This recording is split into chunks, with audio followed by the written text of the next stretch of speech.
Nasib apes dialami seorang pria yang melakukan begal payudara di kawasan Jembatan Musi 2, Palembang, Sumatera Selatan pada Sabtu 23 April. Pasalnya, pria berinisial SY 32 tahun diamuk massa seusai motornya kehabisan bensin.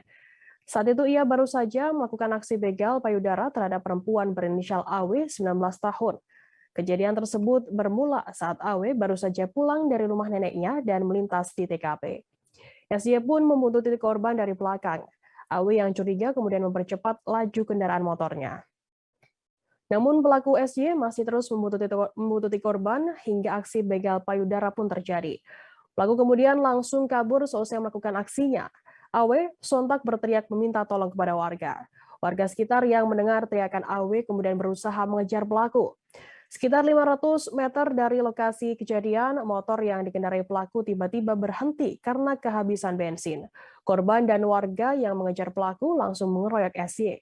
Beruntung nyawanya dapat tertolong dari warga yang marah setelah ia diamankan oleh petugas patroli yang melintas di lokasi kejadian.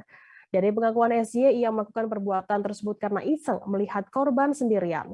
Perbuatan iseng SY ini membuatnya mendekam di sel tahanan dengan ancaman kurungan selama 5 tahun penjara. Jangan lupa subscribe, share, komen, dan like ya.